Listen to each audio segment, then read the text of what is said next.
Bem-vindo ao Mizushi Recaps. Se curtir, não se esqueça de deixar o like e se inscrever. Era um perdedor sem talento, mas virou líder da maior equipe de caçadores de tesouros do mundo. Cry queria apenas viver sossegado na vila onde nasceu, pois a ideia de caçar tesouros, invadir cofres e lutar contra monstros era perigosa demais. Contudo, o sonho dos amigos de infância o fez prometer ser um famoso caçador de tesouros e respeitado como herói. Anos depois, Cry vive na capital. Uma campanha de recrutamento do clã First Steps ocorre lá. Cry entra na fila, enquanto Ruda fala sobre suas aventuras solo. Ela teve problemas no White Wolves Den e decidiu se unir a um grupo. Um rapaz na fila zomba dela, duvidando que ela consiga passar pelo White Wolves Den no seu nível.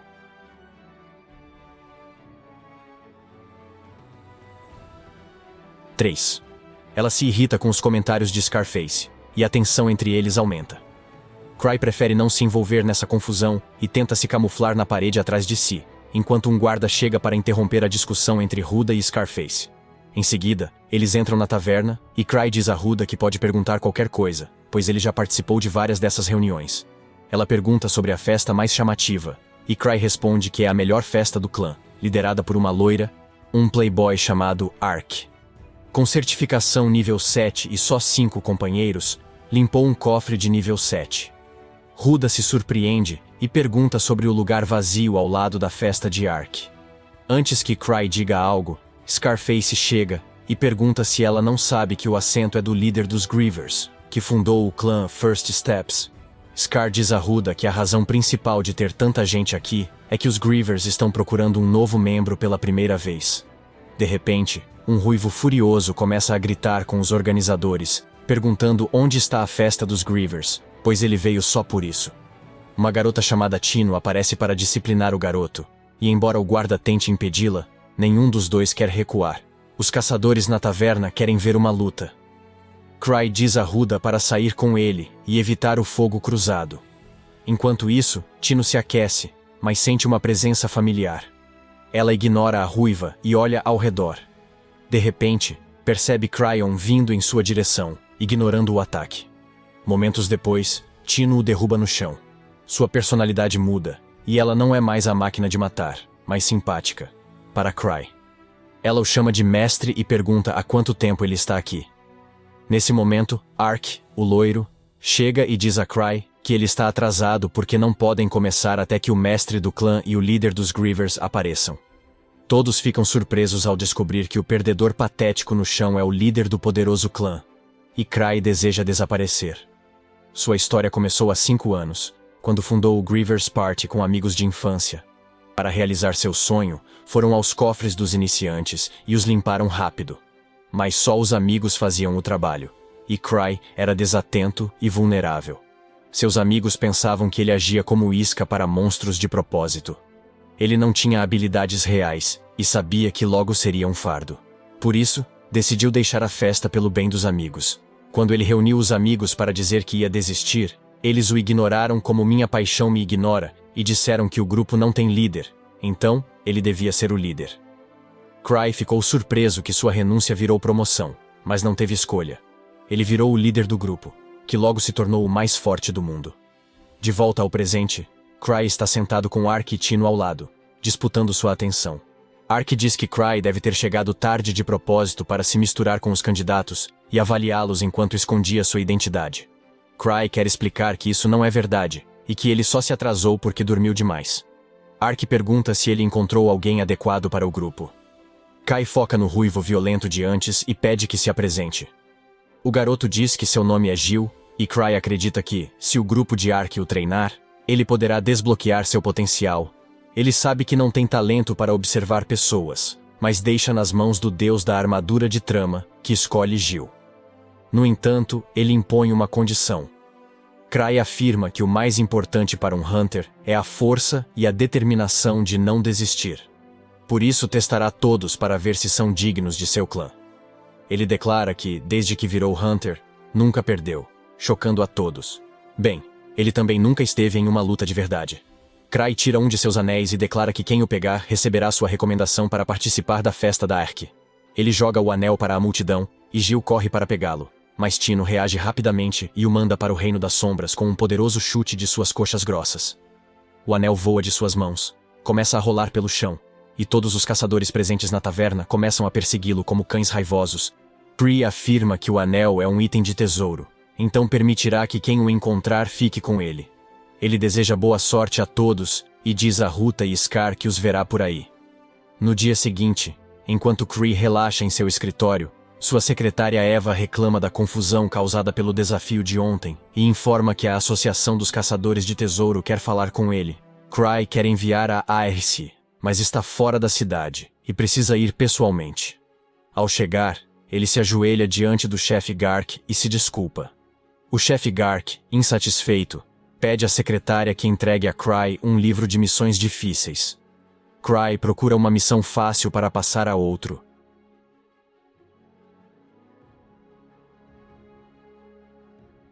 Ele encontra uma missão de resgate de caçadores em um cofre de nível 3, e aceita sem saber que é a mais perigosa. Ao chegar ao escritório do clã, Cree vê Tino, que quer mostrar o anel que ganhou ontem. Ele pergunta se ela está livre, e Tino acha que é hora de chegar à segunda base com seu mestre. Mas ele só quer que ela cumpra a missão do chefe. Tino some da sala como se Thanos tivesse estalado os dedos. Mas Cree usa um artefato para rastreá-la e prendê-la. A missão de resgate é na Toca dos Lobos, e Cree sabe quem enviar com Tino. Ele forma um grupo com Ruda, Tino, Scar e Jill. 6 anos atrás, quando o grupo foi se registrar na associação Treasure Hunter, Luke, um ruivo, abriu a porta com um chute e se apresentou como o espadachim mais forte do mundo. Logo após, a garota bronzeada, Liz, disse ser a maior ladra. Cree ficou tão envergonhado que queria sumir, mas seus amigos o humilharam mais. Ele foi preencher a papelada da festa com relutância, e a recepcionista pediu um nome e símbolo para a festa. Ninguém pensou nisso antes. Então Cree escolheu de propósito o nome sem graça Grievers, e uma caveira mal desenhada como símbolo, esperando que achassem ele careta demais para ser seu líder. Todos disseram a ele que o nome e o símbolo eram ruins, ao que ele respondeu que não conseguia se motivar a ser um caçador de tesouros se o nome do grupo fosse diferente. Isso fez seus amigos mudarem de tom imediatamente. Eles disseram a Cree que ele tinha um excelente senso para nomes, e só perceberam isso tarde, porque não eram tão inteligentes quanto ele. O pobre Cree não tinha escolha agora, e foi assim que o Grievers Party foi formado. Voltando ao presente.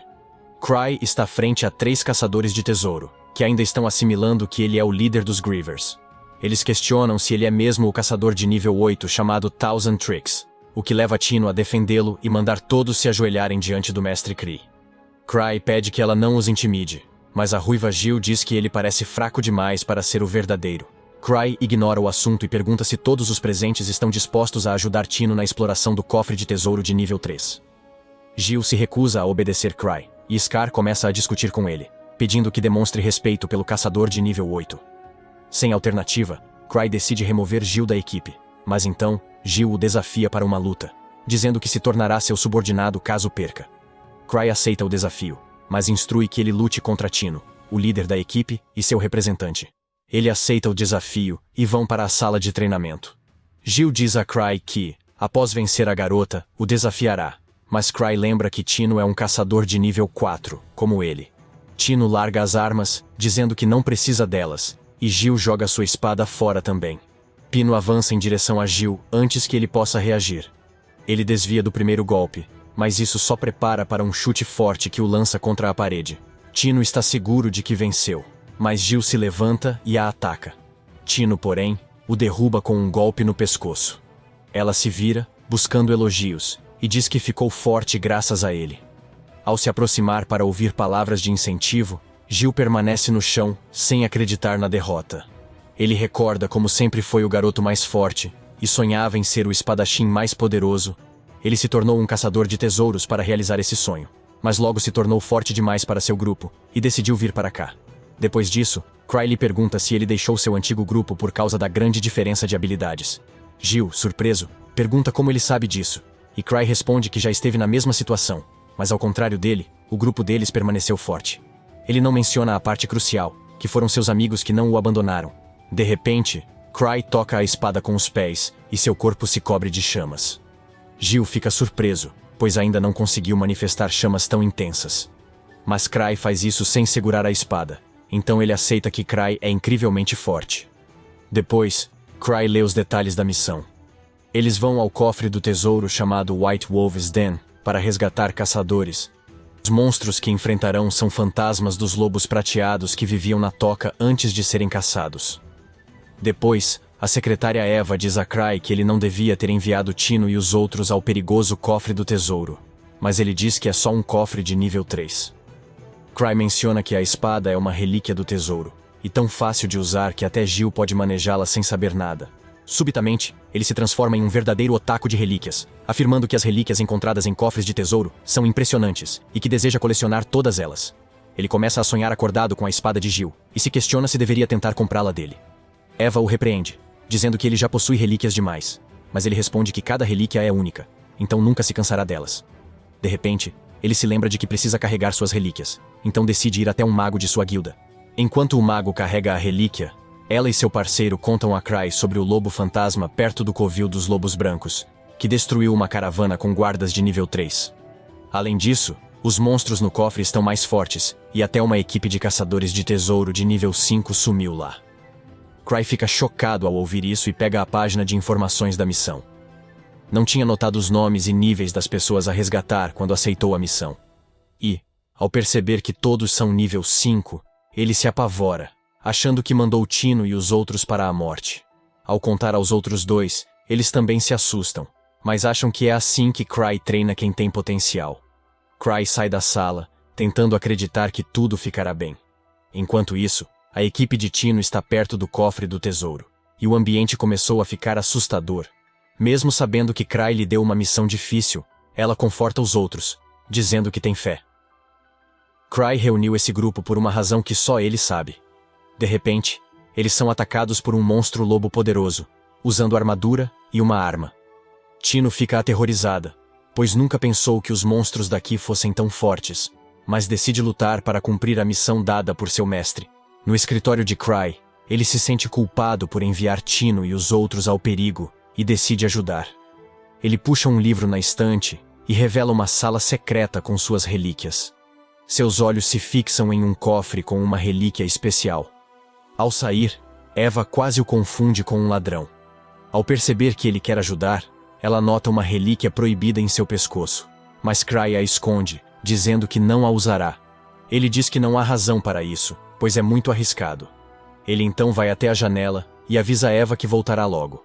Ativa o poder do manto e voa como um morcego no céu noturno, sem saber que não tem controle nem freios. Na caverna, o grupo de Tino consegue derrotar outro monstro muito além do nível habitual.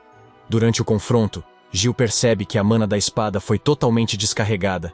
Após Cry liberar a energia de sua espada durante a demonstração, Scar também parece bem abalado. Enquanto Ruda está ofegante devido ao esforço de derrotar apenas um monstro, Scar sugere que deveriam voltar, pois não tem pessoal ou nível adequado para enfrentar esses monstros.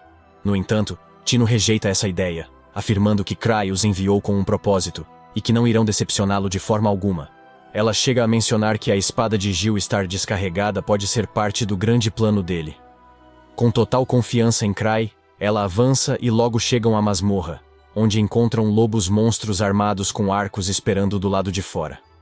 Todos se escondem atrás de pedras e discutem o plano. Decidem que seria melhor evitar o confronto em campo aberto e tentar entrar na caverna primeiro. Jill se oferece corajosamente para distrair os dogos enquanto os outros entram. Tino logo percebe que Jill tem a inteligência de uma torradeira. Então, ela avisa que os lobos o matarão se ele fizer algo bobo. Jill diz que ainda tem sua espada lendária e que, mesmo sem mana, é uma arma poderosa. Mas Tino, como líder, rejeita isso. Ela decide que ela e Ruda distrairão, enquanto Jill e Scar atacarão os monstros de atrás. Ao ultrapassar seus próprios limites, eles acabam se saindo muito bem e conseguem até mesmo derrotar os 4 monstros lobos. Todos ficam bastante surpresos ao ver que são capazes de derrotar adversários tão fortes assim. De repente, mais alguns monstros surgem da caverna e o grupo imediatamente entra em ação. Tino se detém e observa sua equipe temporária, notando rapidamente que, apesar de ser um grupo pequeno, eles são muito fortes em suas próprias classes, mesmo com suas falhas evidentes. Enquanto tudo isso acontecia, essa simpática e tola começa a bajular Cry novamente, pensando que ele deve ter planejado tudo isso de antemão, e os enviado para essa masmorra especificamente para que pudessem ganhar mais confiança ao lutar contra o monstro. Ele se lembra da época em que falava mal dos próprios colegas de equipe, porque achava que eles não eram bons o suficiente e não conseguiam acompanhá-lo. Por causa disso, ele deixou a equipe. Mas nunca refletiu sobre como eles se sentiram durante todo o encontro, pois os outros aventureiros estavam fazendo o máximo possível para acompanhá-lo. Enquanto lutava contra a fera, Scar conseguiu recuperar o equilíbrio e empurrou o monstro para longe, permitindo que Jill tivesse a chance de desferir um golpe violento em seu peito, matando-o instantaneamente. Ele finalmente percebe como é incrível lutar em um grupo onde seus companheiros de equipe não são completos retardados. Assim, ele segue para a próxima área. Antes de atravessar o próximo conjunto de cavernas, Tino os interrompe, alegando que sente a presença de alguém muito próximo.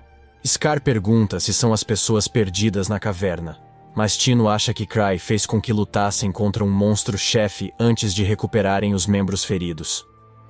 Ela diz que não podem crescer só com tarefas seguras. Isso afeta Scar, que concorda, pois após se tornar aventureiro de nível 4, nunca mais quis ir a masmorras de nível mais alto por falta de motivação e ambição. Tino responde que Cry deve ter percebido isso de imediato e por isso o colocou na festa, para que enfrente seus medos e cresça. Ela se vira para a equipe, dizendo que todos foram escolhidos por uma razão, pois Cry é um deus e um gênio que calcula tudo. Não os envia aleatoriamente para missões arriscadas. Do lado de fora, Cry está enlouquecendo. Ele começa a correr o mais rápido que pode, sem perceber que não faz pausas. Por isso, vira uma bola de pinball na masmorra, enquanto Tino e seu grupo finalmente encaram o monstro-chefe gigante. Scar acha que o chefe é grande demais para eles, e logo o monstro tenta atacá-los com seu machado. Todos conseguem desviar do golpe. Enquanto correm, Tino percebe que o monstro é muito poderoso e que precisam de um plano para ter chance de vencê-lo. Ela nota que o chefe não usa capacete e sugere que eles devem mirar na cabeça dele. Ela instrui Jill a bloquear o próximo ataque enquanto ela tenta o golpe final, e Jill concorda com o plano. Sem hesitar, todos se preparam para atacar novamente. Quando o monstro avança, Jill bloqueia o ataque com sua espada, enquanto Scar o ataca por trás, mas leva um tapa no rosto. Tino corre velozmente em direção à fera, desviando dos golpes, enquanto o monstro tenta atacar Scar novamente e quebra sua espada. O monstro teria matado Scar, não fosse por Fretino, que salta em seu machado e corre em direção ao rosto dele. Ela faz um salto de fé, mas infelizmente, o monstro é mais rápido e corta suas pernas enquanto ela o apunhala na nuca. Parece que ela assistiu muito o ataque ao Titã. O plano funciona. O monstro desaparece enquanto ela cai e pega uma poção de saúde para se curar. Jill e Scar ficam aliviados por estarem vivos e vão até Tino, que entrega sua espada a Scar, dizendo que pode ficar sem ela por um tempo. De repente, ela sente algo e desvia de uma lança vinda da escuridão. Todos ficam chocados, pois o chefe já está morto. Mas logo, mais 4 monstros-chefes surgem da escuridão, todos carregando várias armas diferentes. Dessa vez, até mesmo Tino sente que Cry exagerou um pouco, pois um único chefe já era suficiente. No entanto, ela não vai decepcioná-lo. Ela se levanta mais uma vez e planeja entrar rapidamente na caverna estreita próxima, onde as feras não poderão persegui-la. No entanto, um dos monstros imediatamente cobre a entrada, bloqueando sua fuga. Scar e Jill dizem às meninas que serão isca enquanto eles fogem pelas cavernas. Ruda tenta argumentar, mas Scar diz para não se preocupar, já que todos morrem um dia, e é melhor que alguns sobrevivam hoje. Tino, porém, não quer sacrificar ninguém e pensa no que Cry faria. Então, lembra que tem o anel mágico que ele deu a ela? Ela pede a eles que a apoiem, então os 3 atacam rapidamente o monstro, um após o outro, em uma rápida sucessão. Tino utiliza o anel que pode disparar uma bala de ar no inimigo e o carrega antes de explodir os olhos do monstro com ele. O monstro-chefe começa a se debater, e Jill decide dar o golpe final. Infelizmente, ele acaba levando um tapa, e quando Tino tenta ajudá-lo, todos os monstros já estão em cima deles. Quando achavam que tudo havia acabado, Cry entra na caverna e lança o monstro contra a parede. Tino se surpreende ao vê-lo ali, enquanto Scar nota que essas feras parecem temê-lo. Um dos monstros tenta atacá-lo, mas nada acontece graças às relíquias protetoras de Cry. Cry então dispara rapidamente uma explosão mágica contra o monstro com seus anéis mágicos, fazendo-o explodir contra a parede novamente. Ele rapidamente pega uma bomba de fumaça e a usa para dar cobertura a todos, permitindo que eles escapem. Graças a isso, todos conseguem fugir. Cry, então, cura as pernas de Tino rapidamente e, em seguida, diz para todos o seguirem. Apesar disso, ele mesmo está com medo, pois não sabe o que está por vir em sua aventura. Ele continua caminhando de cabeça baixa, sem a menor ideia de onde está, desejando que alguém assuma a liderança e realmente os guie, mas todos os integrantes do grupo confiam completamente nele, pois esperam que ele tenha conhecimento de tudo. Depois de algumas caminhadas sem rumo, Jill finalmente pergunta a Cry se estão indo na direção da saída. Cry permanece em silêncio, mas Tino fala, afirmando que ele certamente tem outros planos, pois ela já conhece todo o layout das cavernas e eles estão seguindo em uma direção totalmente diferente. Cry lamenta internamente, imaginando se Tino está zangada com ele por tê-los trazido até aqui, e se não está ajudando de propósito. Mas ele decide continuar andando quando, de repente, todos do grupo congelam e perguntam a Cry como ele sabia que deviam vir para cá.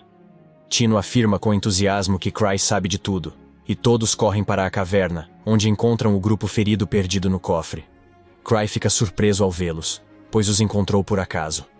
O líder do grupo ferido, Rod, agradece a ajuda, mas Tino diz para agradecer a Cry, pois foi ele quem os trouxe. Cry imediatamente diz que foi só coincidência, mas o grupo acha que ele está sendo modesto. Ruda entrega os remédios que tinha, mas não é suficiente, e todos continuam fracos, pois não comem há tempos. Felizmente, Cry lembra que tem uma relíquia da Infinite Chocolate Bag e dá chocolates a todos.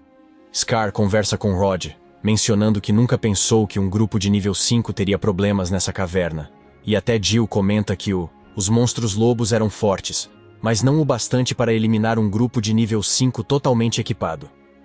Rod parece surpreso, e diz que os lobos não os atacaram, já que nunca os viram. Acontece que um Sigma Phantom apareceu sozinho e os devorou. Ele diz que o Phantom deve ser especial, pois era forte o suficiente para controlar até os chefes lobos. E acha que o Phantom pode ser mais forte que os lobos. Ela é realmente mais forte do que o próprio Santo da Espada. Isso surpreende a todos, pois todos na capital imperial sabem que o Santo da Espada é considerado o espadachim mais forte do momento. Cry simplesmente mastiga seus salgadinhos, pois sabe que o Santo da Espada é ninguém menos que seu amigo de infância, Luke. No entanto, ele duvida que esse fantasma seja tão forte quanto dizem os rumores, porque Luke já teria se certificado de eliminar o monstro há muito tempo. No entanto, ele ainda acredita que o Phantom deve ser mais poderoso do que ele pode aguentar e gostaria de ter esperado pelo arco do garoto bonito para lidar com essa missão. Dentro da caverna, todos se voltam rapidamente para Cry em busca de mais orientações, enquanto ele apenas se afasta, envergonhado por não saber o que fazer. Por fim, ele resolve enganá-los para ganhar mais tempo, e diz a Tino que ela é a líder do grupo, sendo sua responsabilidade guiá-los. Tino não está muito confiante, mas Cry afirma que isso seria um ótimo treinamento e a incentiva a assumir a liderança. Tino fica extremamente feliz ao saber que Cry confia tanto nela e promete que não o decepcionará. Eles começam a caminhar pelo labirinto de cavernas e logo avistam a saída da caverna ao longe. No entanto, isso os deixa ainda mais ansiosos, pois se preocupam com a possibilidade do Phantom aparecer. Porém, Rod diz a Tino que ele agirá como um escudo para que todos possam escapar, com segurança. Tino recusa a ideia, dizendo que todos estão seguros porque Cry está com eles. De repente, eles ouvem os uivos dos lobos líderes se aproximando, o que os deixa nervosos. Tino sente algo muito forte se aproximando, e até Cry percebe a presença. Então ele rapidamente a protege, pensando em todas as suas relíquias, incluindo a que lhe dá vidas extras. Ele tem 5 vidas extras, então no 6º golpe, ele está quase morto. O Mortal Phantom finalmente aparece, vindo com a espada desembainhada. Todos se assustam, e piora quando uma segunda figura surge atrás do fantasma. Até Tino, corajosa, treme e se esconde atrás de Cry, pedindo para ele salvar todos. E, no entanto, deixa de se preocupar ao reconhecer a segunda figura, e se pergunta o que ela está fazendo aqui. Sem dizer uma única palavra, a pessoa misteriosa se transforma em Ronaldo, e com um chute extremamente forte, chuta o fantasma, que fica cravado nas paredes da caverna. A mulher mascarada se aproxima, chorando, perguntando se está tudo bem, e tira a máscara para revelar que, na verdade, ela não é ninguém menos que a humilde Liz. Agora adultos, os jovens membros se perguntam como um humano pode ser tão forte, o que irrita Liz. Ela se questiona como podem ser caçadores de monstros sem saber quem são os sofredores. Diz a Cry que veio à cidade para encontrá-lo, mas ao chegar à mansão, soube que ele estava na caverna ajudando o grupo. Ela então pede para ele se afastar, pois precisa falar com seu aluno, e se aproxima de Tino, que se escondia atrás de Cry. Liz começa a criticar a pobre garota, dizendo que não consegue acreditar que Tino é tão inútil, a ponto de não conseguir sequer sobreviver a essa caverna boba sozinha, e teve que pedir a ajuda de Cry. Jill acha que isso é exagerado, e tenta interrompê-la, mas recebe um chute tão forte nas costas que é arremessado contra a parede.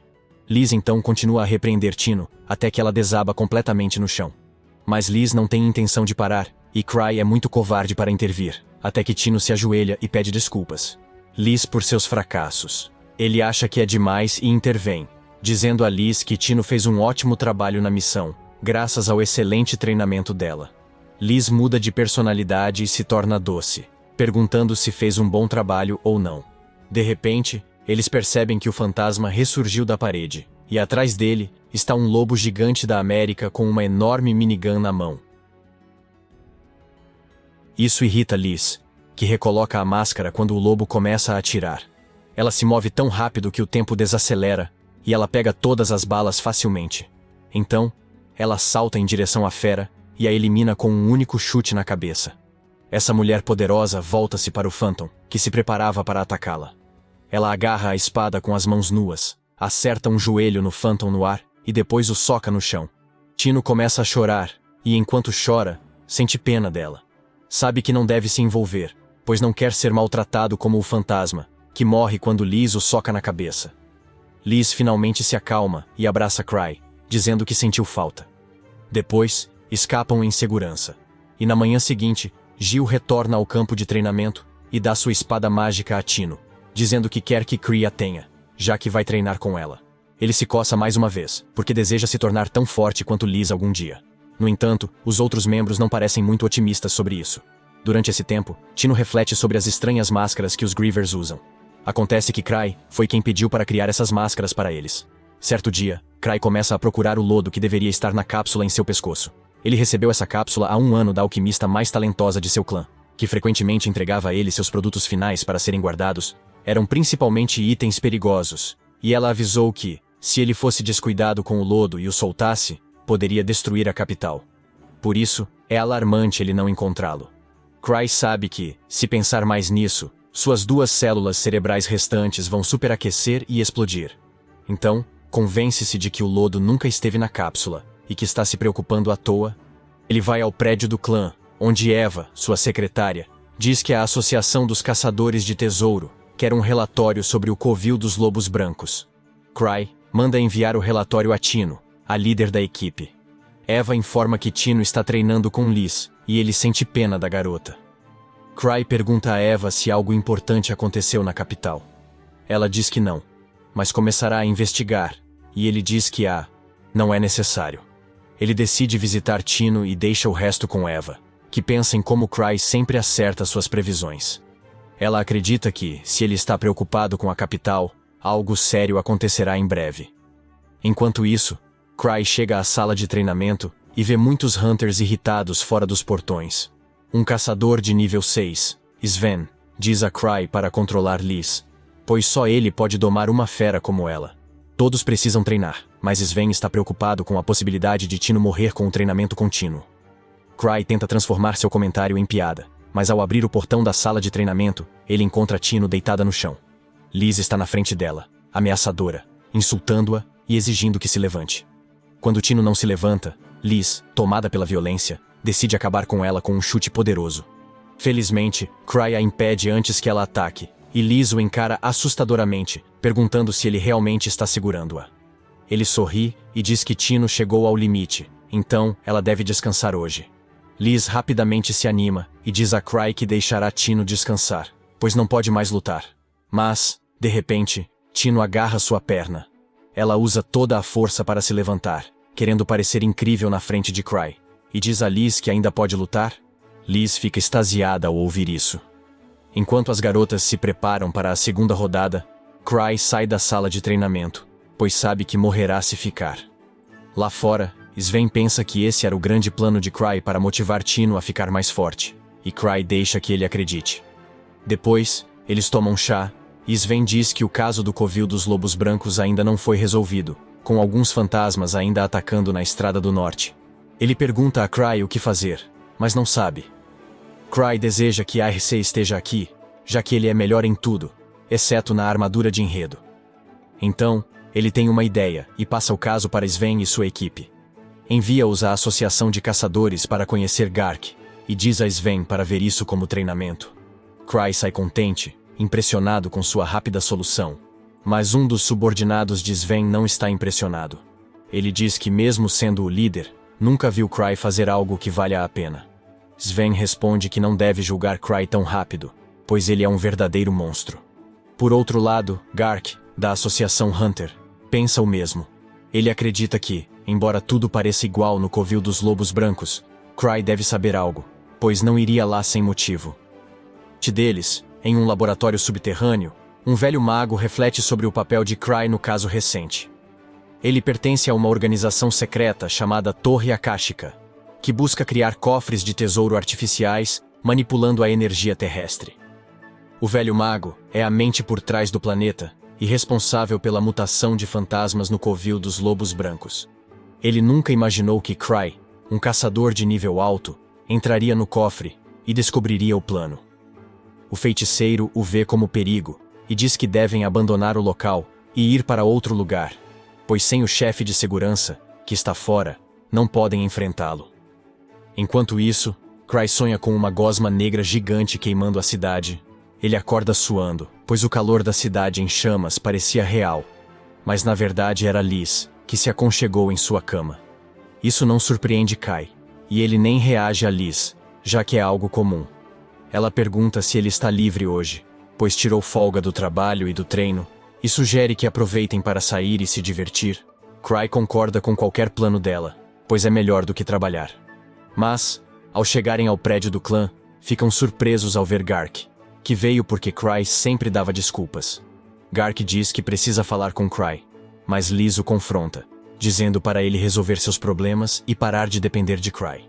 Gark fica bravo e reclama que ela deixou uma missão importante incompleta, mas Liz manda o careca não atrapalhar o encontro deles. Eles continuam brigando, e Cry acha que está assistindo a uma batalha de assados entre Eminem e Gordon Ramsay. De repente, a discussão vira uma briga real, e Cry pede ao assistente de Gark que suba para conversarem civilizadamente. Ele lê um relatório sobre a toca dos lobos brancos e diz ao assistente que não viu nada extraordinário. Ele menciona outra preocupação, mas percebe que revelou algo que não devia. Ele não deveria. A assistente solicita que ele fale mais sobre o tema, e ele responde de maneira sombria e misteriosa, dizendo que não pode revelar nada no momento. No entanto, garante que seu clã colaborará com a associação. Ele sugere que ela converse com Ark sobre esse assunto daqui para frente, pois ele poderá ajudá-la. No andar inferior, Liz e Gark continuam em conflito, e a recepção está quase toda destruída. A ágil Liz continua levando vantagem sobre Gark, mesmo sendo iguais em termos de força. Ela brinca que ele envelheceu e suas articulações devem estalar. Enfurecido, ele ataca com tudo, mas Liz se esquiva e o pressiona. Cry desce e pede para parar. Gark não recua, mas Liz corre para Cry e diz que devem retomar o encontro, insistindo em continuar sem perder o controle. Agora cada um segue seu caminho e Cry e Liz saem para brincar. Ele pergunta sobre o cofre do tesouro do nível 8 que ela explorava, e ela diz que foi divertido e que os monstros são os melhores. No entanto, ela se entediou e voltou para vê-lo. Seus pensamentos voltam ao lodo desaparecido, e ele se pergunta se isso colocará a cidade em perigo. Liz pergunta por que ele está desanimado, e ele pergunta o que ela faria se o país fosse destruído. Sem perder o ritmo, ela diz que vai fugir para uma ilha tropical e aproveitar longas férias. Cry fica surpreso com sua atitude positiva e despreocupada, achando que poderia aprender algo com ela. De repente, Liz entrega sua bolsa a ele e vai confrontar um homem na rua. Cry entra em pânico e pergunta o que ela está fazendo. Ela responde que o homem os estava seguindo. Cry diz que ela está sendo paranoica e pede que o deixe ir. O homem fica assustado ao ver Cry e foge, fazendo Liz pensar que era tudo parte do plano dele. Ela diz que ele atuou bem e pergunta por que deixou o homem ir. Ela quer saber o próximo passo deles, mas Cry não sabe do que ela fala. No dia seguinte, Kai e Liz vão para a área mais perigosa da cidade, e ela ainda acha que é um encontro. Cry explica que isso não é um encontro, mas sim uma viagem de negócios. Segundo as informações que obteve de Eva, várias pessoas estão desaparecendo nas favelas. Embora normalmente não se preocupe com isso, Ele teme que o slime desaparecido possa estar envolvido de alguma maneira. Além disso, como um bônus, há uma nova sorveteria por perto, e Cry planeja visitá-la após cumprir o mínimo necessário de sua missão. Ele diz a Liz para irem à sorveteria primeiro, e ela fica animada. Mas o dono não está. É o mesmo cara que Liz pegou antes, mas Caio soltou. Ele teme que Caio tenha deixado escapar de propósito e agora queira capturá-lo. Ele nem entende como conseguiu fugir. Nem sabe como descobriu que essa sorveteria era só uma fachada para uma base de pesquisa da Torre Akashic. Ele tinha a intenção de fechar a loja de imediato, mas, de repente, a porta se abre e uma ruiva chamada Sofia aparece. O homem vê uma nova esperança para si, pois Sofia é, na verdade, a responsável por todas as questões de defesa em sua organização. Do lado de fora do portão. Liz, impaciente, tenta arrebentar a porta, mas Cry a impede, dizendo que talvez a loja não abra hoje. Ela obedece a contragosto, e eles retornam ao clã, para alívio do falso lojista. De volta ao escritório, Cry pergunta a Liz se ela sabe quando a alquimista Citri voltará do cofre do tesouro do nível 8. Liz responde que pode demorar, e Cry espera que ela volte antes que seu lodo destrua a cidade inteira. Nesse instante, Eva chega, e diz que a Associação de Caçadores formou uma equipe para investigar o covil dos lobos brancos. Parece que estão se esforçando muito, enviando até um especialista em relíquias para tentar encontrar algo novo. Cry acha que isso parece um grande problema, mas não se incomoda, pois não vai para lá. Por outro lado, o lojista chega à sede da Akashic Tower e conta a todos que Cry o encontrou. Ele está apavorado, pois Cry percebeu seu disfarce perfeito e não tomou nenhuma atitude. Ele se arrepia, dizendo que não consegue imaginar o que se passa na mente de Cry. E os outros também se sentem perdidos nessa situação. Eles pedem conselhos a Sofia, que sugere enfrentar Cry e seu clã diretamente. Todos se surpreendem, mas ela assegura que podem vencer, mesmo com o inimigo no nível 8. Confiante, ela acredita que o sistema de segurança que criou pode derrotar o clã Crise. O velho mago permite que ela haja livremente, pois não podem evitar essa batalha para sempre. No dia seguinte, o prédio do clã First Steps está repleto de aventureiros. Ao entrar, Tino se surpreende com a quantidade de pessoas e pergunta a um jovem o que está acontecendo. Ele explica que todos se reuniram para investigar o covil dos lobos brancos, e Tino acha isso um exagero. Mas o rapaz informa que Cry planejava enviar Ark primeiro, deixando Tino ainda mais chocada. Enviar um caçador de nível 7 como Ark para um cofre do tesouro de nível 3 indica que a situação é mais grave do que qualquer um poderia imaginar. Por isso, a associação e seu clã reuniram um grande número de caçadores de tesouro para compensar essa dificuldade. Em breve, Cry e Eva também chegam, e Cry pergunta se todas essas pessoas se reuniram para algum tipo de celebração. Eva explica a ele que estão indo investigar o covil dos lobos brancos. Ela explica que, como Cry pediu que Ark cuidasse do trabalho, ela reuniu uma equipe que poderia substituí-lo. Isso surpreende Cry, pois mencionou Ark por ser o senhor perfeito que faz tudo bem. Ele acha que enviar tantas pessoas sairá caro, então sugere cortar o número pela metade. Os caçadores ficam assustados ao ouvir isso, achando que vão morrer agora. Eva acalma todos e diz que Cry deve ter algo importante a dizer, mas não é verdade. Ele tenta convencê-los de que a missão não será tão difícil quanto pensam, mas eles não acreditam. Cry pergunta a Eva sobre as recompensas e descobre que o chefe Gark liberou mais fundos para garantir bom pagamento. Com o dinheiro resolvido, Cry diz aos caçadores para fazerem o que quiserem, e eles ficam felizes por poderem ir para o cofre juntos. Nesse exato momento, Liz aparece no local e os chama de um grupo de Sissus, dizendo que são muito fracos e não têm coragem suficiente para enfrentar desafios e se tornarem mais fortes. Ela se aproxima de Cry, afirmando que vai assumir essa missão e que só precisa que Tino a acompanhe. Cry, no entanto, recusa prontamente o pedido dela, pois não quer colocar a vida de Tino em perigo e também não deseja que o moral dos outros caia. Ele afirma que todos os presentes irão participar da missão. Logo depois, Eva pede para ele assumir o comando do grupo. Cry fica surpreso ao ouvir isso, mas todos os outros se sentem aliviados, acreditando que sua segurança está garantida, pois o mestre do clã estará com eles.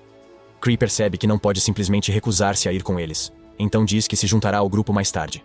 Até lá, Sven, que já está no covil dos lobos brancos, ficará no comando. Antes de todos partirem, Cry avisa a um cara para ter cuidado com os monstros de lodo, no caso estranho de eles estarem no cofre. A equipe de caçadores de tesouro segue em direção ao cofre, sem saber que é a base da Akashic Tower, que acredita que Cry mandou os caçadores de tesouro para lidar com eles. Enquanto eles hesitam sobre como agir, Sofia menciona que essa é a oportunidade de atacar os caçadores, enquanto eles ainda não estão preparados. Ela afirma que seu sistema de defesa foi feito para enfrentar os caçadores mais fortes, e só o grupo inteiro de Grievers pode derrotá-lo. Porém, apenas Cry, Liz e a alquimista Citri estão próximos da capital agora, e ela já planejou como vencer Cry e Liz.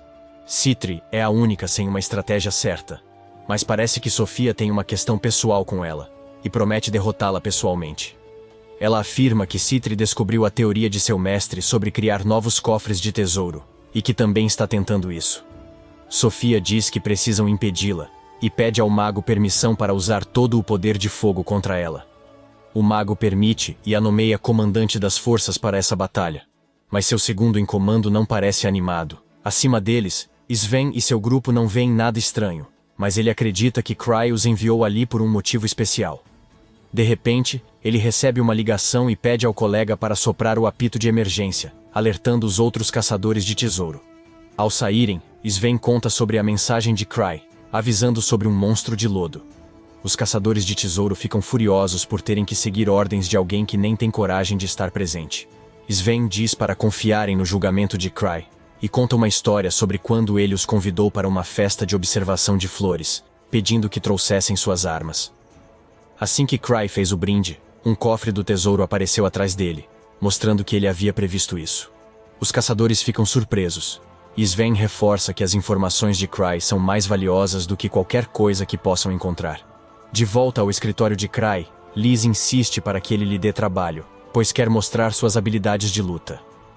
Cry já está irritado, e se pergunta quanto tempo terá que suportá-la, até que os caçadores resolvam o problema no covil dos lobos brancos, e ele possa aparecer no final.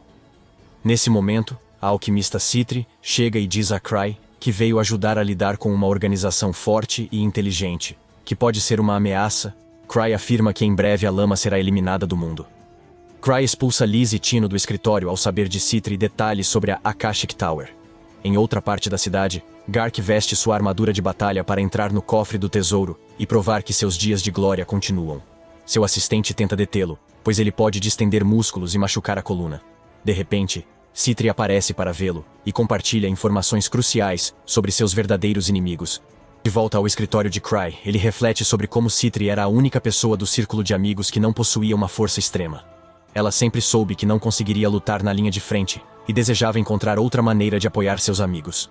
Naquela ocasião, foi Cry quem sugeriu a ideia de se tornar uma alquimista, e assim, ela se tornou a maior alquimista de todas.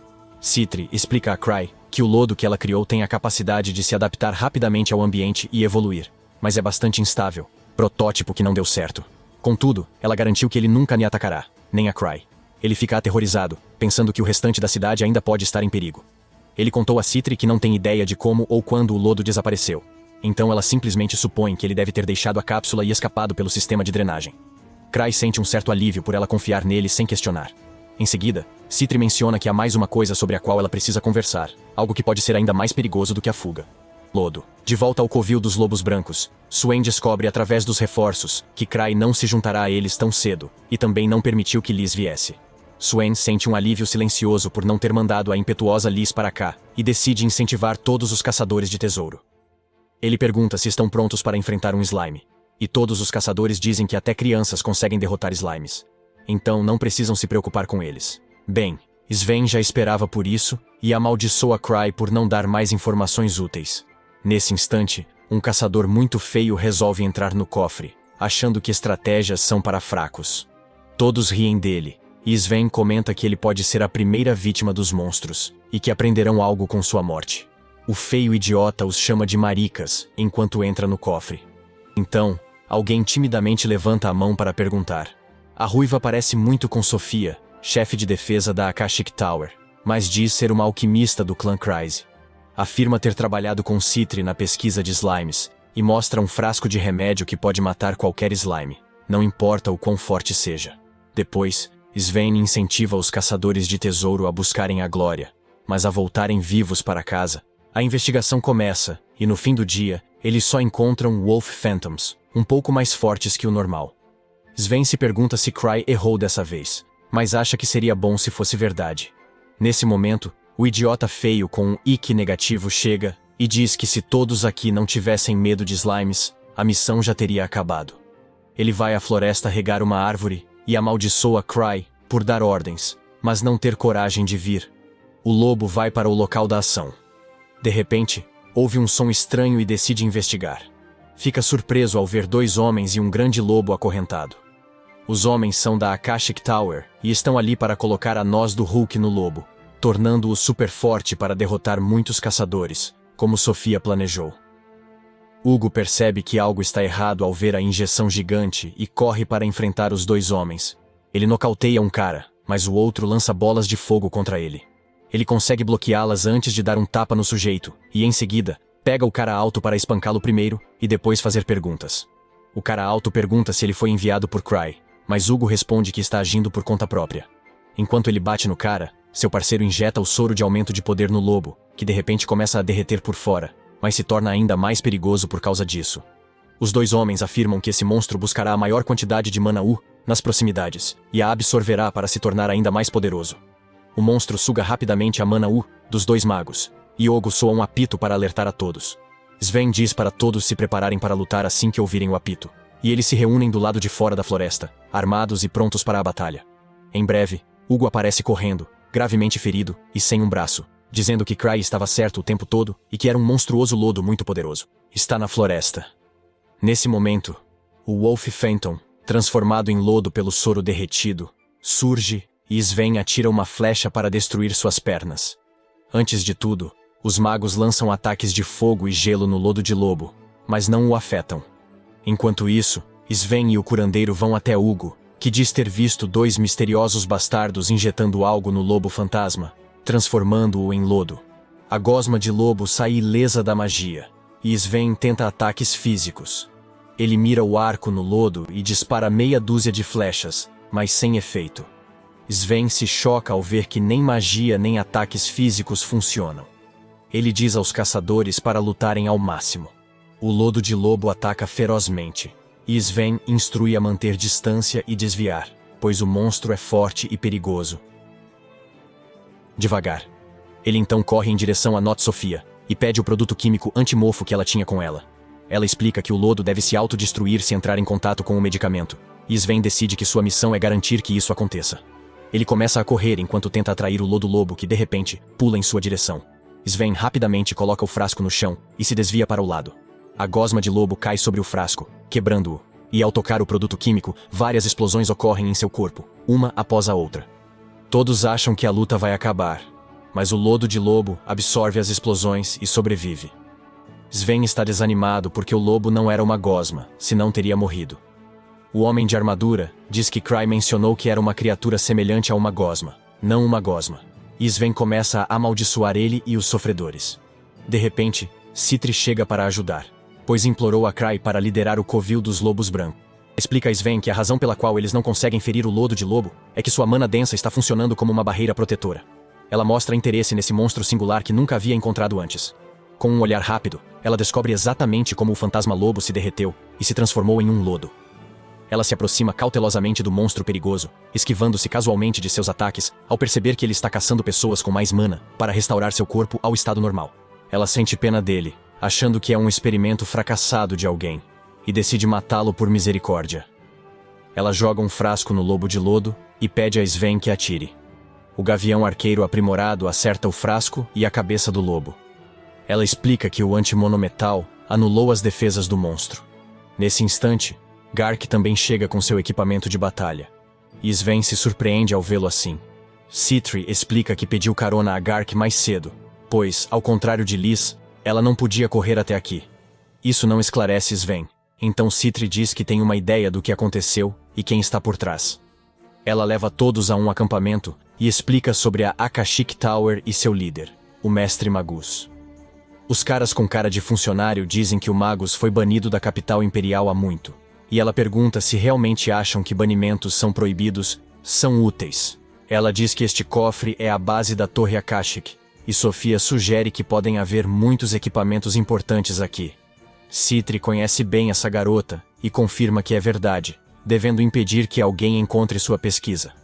A Torre Akashic se prepara para a batalha. Ela está determinada a detê-los e seus experimentos ilegais e perigosos, pedindo a todos que a sigam. Ela diz que não está chorando, mas fará o melhor. Mais tarde, enquanto todos se preparam para a luta, o assistente de Sven diz que Citri parece corajoso. Ele pede que não subestime a garota, pois ela usa sua fraqueza para vencer de qualquer jeito.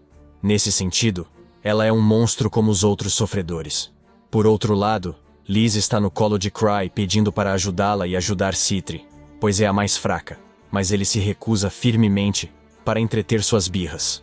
Nas profundezas do covil dos lobos brancos, no esconderijo da Torre Akashic, os chefões leem um manual deixado por Sophia. Ela escreveu que deveriam liberar os Phantoms capturados um a um, mas os homens discordam, pois seria mais fácil para os caçadores derrotá-los.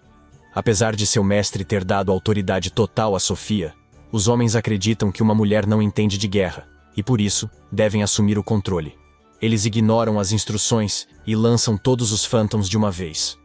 Fora da caverna, Citri e outros aventureiros interrogam 2 membros capturados da Akashic Tower. Citri promete libertá-los se revelarem onde está seu mestre mago.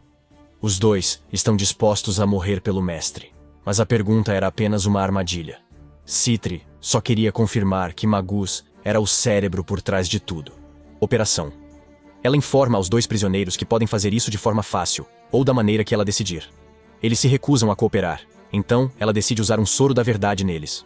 No entanto, os funcionários do governo, com o livro da lei enfiado na bunda, dizem que usar substâncias que possam manipular a mente é ilegal. Citri pergunta se eles valorizam mais a lei do que a captura do Magus. E até Gark apoia sua posição, dizendo aos oficiais para deixá-la realizar seu trabalho. Ela assegura que estava só jogando jogos mentais e que o soro da verdade é apenas um Gatorade de frutas exóticas. Ela bebe tudo e, de repente, um rugido estrondoso sacode o acampamento. Todos saem e veem uma gosma de lobo gigante se aproximando, agora vermelha e mais rápida. Citri diz que precisam analisar as barreiras ao redor dele para destruí-lo, e para isso, os petroleiros devem enfrentar o monstro e suportar seus ataques. Apesar de estar apavorado, um tanker obedece, e o monstro imediatamente lança seu escudo para longe. Citri ordena que os magos ataquem o lodo de lobo de todos os lados, enquanto descobre que sua barreira mágica o torna imune a ataques corpo a corpo. Ela se pergunta como lidar com isso quando, de repente, uma gosma de lobo azul surge. Todos entram em pânico e pensam em recuar, mas Citri comenta que não sabia que a Akashic Tower tinha idiotas no comando quando deveria ter. Os caçadores são uma organização de pesquisadores. Ela ordena que todos parem de atacar e se retirem para um local seguro. Então, os 2 monstros se encaram. Começam a lutar, e Citri diz que os Wolf Slimes atacam quem tem mais mana, fazendo-os atacar seus próprios aliados. Mais Wolf Slimes aparecem e lutam entre si, enquanto os 2 prisioneiros ficam chocados ao ver sua poderosa arma falhar. De volta à base, Magus repreende os idiotas que cometeram esse erro e nem sequer pararam ao ver os 2 primeiros monstros lutando entre si. Sophia está em contato com eles através de um dispositivo de comunicação e menciona que, no momento, não podem fazer nada contra os monstros, mas que ainda tem mais truques na manga. Contudo, ela avisa a todos que a situação externa mudou porque Citri e Gark se aliaram aos caçadores. Magus Locke se apavora ao ouvir o nome de Gark, mas Sophia afirma que ainda tem boa chance de vencer. Ela comenta que recuar não é opção, pois os Hunters têm 2 de seus homens presos, e mesmo que eles não falem, Citri descobrirá a localização da base deles em breve. Ela sugere atrair o inimigo para a base antes que se preparem e, então, destruí-los com um trunfo mestre. Primeiro, ela quer implantar um monstro poderoso chamado Malice Eater para dominar os Hunters. Mas como ele ainda está em treinamento, alguém precisa controlá-lo. Ela diz ao tolo Flick, que falhou na última missão, que esta é a chance dele mostrar seu potencial e pede que ele controle o Malice Eater para reunir os caçadores. Flick, provocado pelas palavras dela, promete a Magus que atrairá os caçadores para a base. Na base dos caçadores de tesouro, Natsufia observa Citri trabalhando e reflete sobre como Citri sempre foi uma gênia sem concorrência. Extremamente motivada e dedicada, Sophia às vezes se sentia insegura em sua sombra.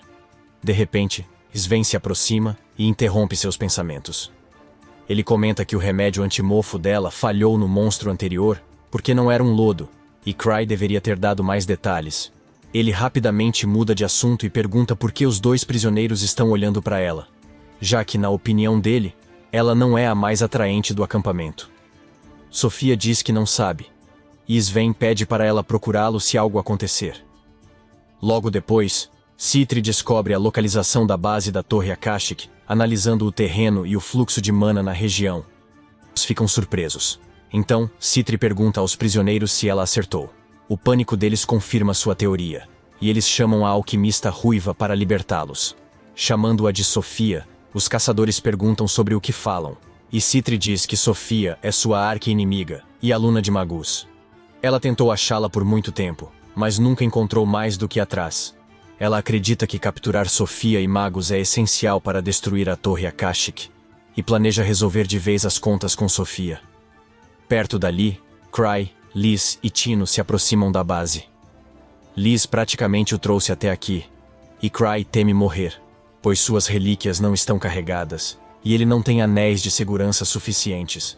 No acampamento, os Hunters estão indo para a base da Torre Akashic. Base e o Caçador Feio dizem a Citri que, se tivesse acreditado em Cry antes, não teria quebrado o braço. Ele quer saber mais sobre Cry, e Citri diz que ele será um caçador de nível 10 um dia. O Feio se surpreende, mas após os eventos de hoje, ele acredita que Cry é muito forte. Citri diz que Cry é forte, mas mesmo se fosse mais fraco que um coelho, ainda seria o melhor caçador de tesouros. De repente, um relâmpago passa pelas nuvens, atraindo a atenção de todos, e um raio poderoso atinge Citri. Foi disparado por Flick, montado no monstro leão voador.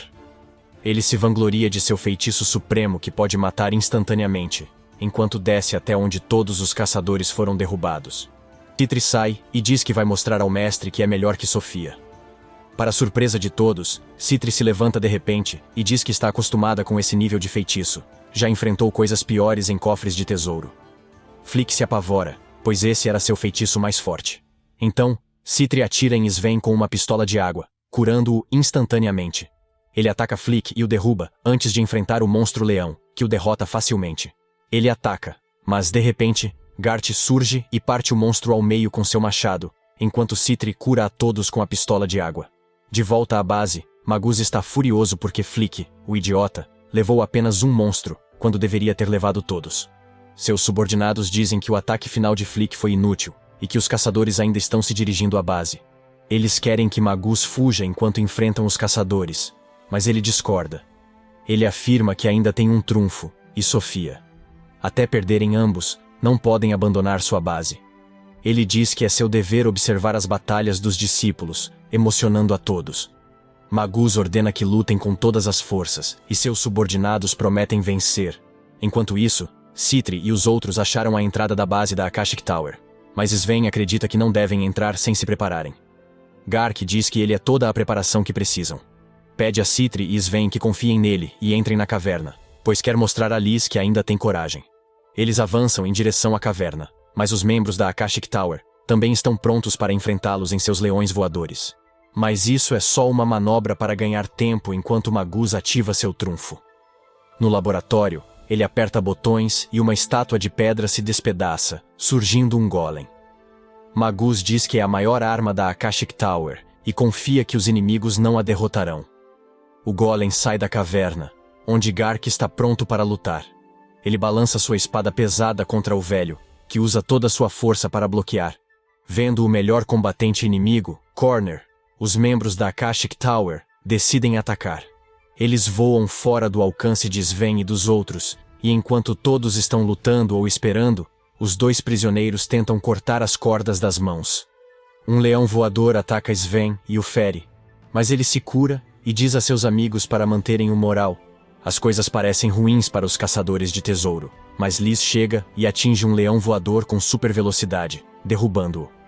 Todos se animam com a ajuda de Liz, e Sven diz para seguirem em frente. Enquanto isso, Cry e Tino estão sozinhos na floresta. Cry está preocupado, pois Liz fugiu para lutar, e ele está sem guarda-costas confiável.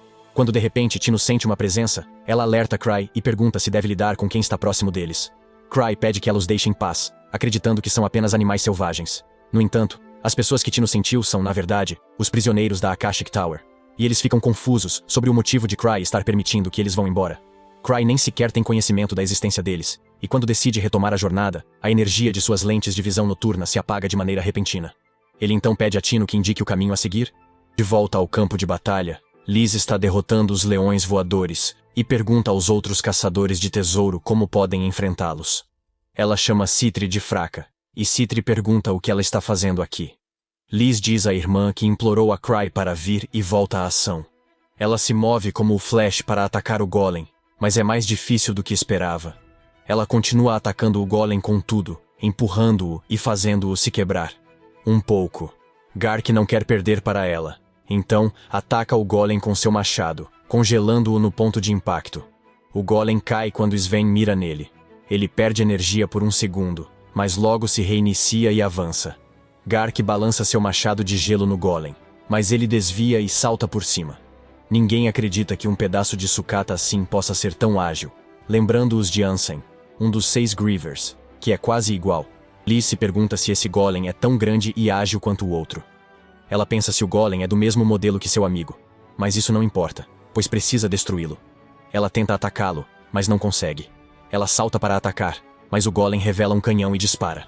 A bala de energia atinge de leve a barriga de Liz, que se afasta, pois não lida bem com ataques à distância. Ela continua correndo enquanto o Golem atira, e Citri acha que será difícil destruí-lo, mesmo com a ajuda da irmã. Liz diz que o Golem tem grande poder ofensivo e tenta esgotar sua bateria. Ela leva a situação pessoalmente e ataca o Golem para provar que pode vencê-lo.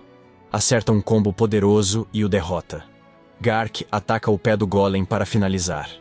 Mas o Golem voa com propulsores nas costas, e Liz desiste. Cry chega e pergunta: como estão se saindo? Ele não se intimida com o Golem gigante à frente, e todos acham que a luta acabará logo.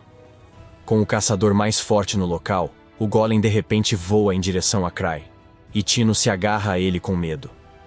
Mesmo assim, ele age sem noção, e o Golem é repelido antes de atingi-lo. O Golem perde força ao bater na parede, e todos perguntam a Cry qual foi o movimento secreto que ele usou agora. Mal sabem que Cry não viu o Golem, pois suas lentes ficaram sem mana. Ele pergunta a Tino por que todos agem como se algo grande tivesse acontecido. A luta termina, e os caçadores invadem a base da Torre Akashic, confiscando tudo. Cry recebe um relatório de Citri, agradecendo por enviar Liz para apoiá-los na hora certa. No entanto, a luta ainda não acabou e ela pretende destruir a Torre Akashic pessoalmente. Enquanto isso, os 2 prisioneiros que escaparam encontram Magus e outros que fugiram da base após perderem a batalha. Eles acreditam que a alquimista ruiva entre os caçadores é Sofia, e informam a Magus que ela se infiltrou na base inimiga para agir. No entanto, Magus não tem coragem de enfrentar Cry, pois nem consegue imaginar o que ele fará. Então, ele decide deixar o Império e pede aos homens M que chamem Sofia de volta. Enquanto isso, Cry se reúne com Gark e um funcionário do governo que quer saber sobre a Akashic Tower. Cry não sabe nada e diz isso claramente, pedindo que falem com Citri, que estava no comando. O funcionário fica nervoso ao ouvir seu nome. 3 anos atrás, houve uma fuga em massa da prisão, e todas as provas apontaram para Citri, levando à sua prisão. Sofia foi rebaixada para a 2ª posição, e seu título também foi retirado. No entanto, Gark interferiu pessoalmente para provar que ela era inocente, e desde então, os funcionários do governo passaram a evitá-la. De volta à base improvisada da Akashic Tower, os discípulos de Magus capturaram Sofia e não a levaram diretamente até ele. Ela está com medo deles, e pergunta o que vão fazer com ela. Magus então pede que ela desista do ato.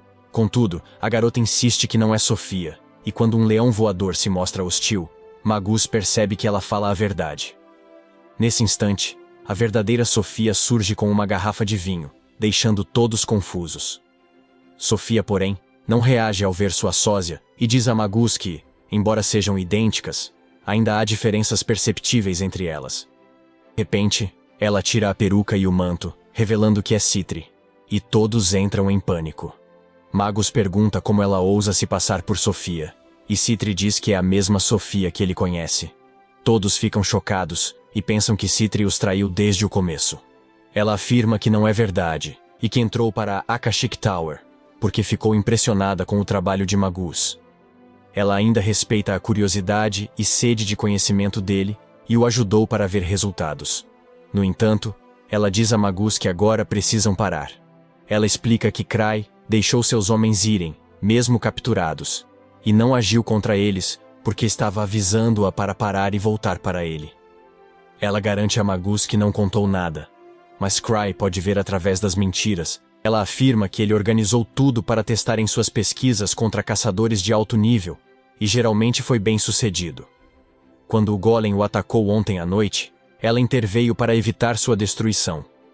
Ela avisa que a pesquisa foi confiscada e todos serão presos, mas continuará com a pesquisa.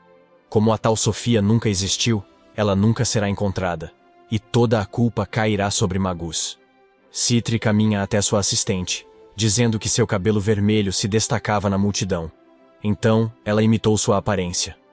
A garota chora e desaba, e os discípulos da Akashic Tower tentam atacá-la. Citri ordena que o leão voador a ajude, e todos recuam. Magus, porém, usa um ataque de fogo poderoso que mata o leão. Mas Citri sai ilesa porque estava preparada. Trou a gosma Citri que Cry tinha perdido, e ela absorveu o ataque para protegê-la. De repente, a gosma começa a devorar o corpo do leão, enquanto Citri explica que esse é o seu melhor trabalho, pois ela pode crescer continuamente ao consumir mana. Magus entra em pânico ao ouvir isso, pois isso significa que o lodo tem o potencial de devorar toda a terra. E Citri diz que só queria testar o desempenho da gosma contra um mago poderoso como ele. Seus discípulos ativam uma bomba de fumaça e dizem para ele fugir enquanto seguram o lodo dourado. Mas ao fugir, Magus tromba com alguém muito musculoso na porta e cai da escada. Magus se apavora com isso, e então Citri aparece dizendo que queria se tornar forte como seus amigos. Mas criar golems é demorado e caro, então ela resolveu criar uma quimera de estimação. Ela invadiu uma prisão de alta segurança e usou os criminosos que escaparam como material para criar a quimera. Magus percebe que está diante da pessoa mais cruel que já conheceu. Citri coloca a máscara e diz que ele será uma excelente matéria-prima. A quimera mata o velho, e todos são presos quando Citri apaga suas memórias. Ela também apaga as memórias. Ela diz que será mais cuidadosa com os materiais na próxima vez, mas ele não entende bem.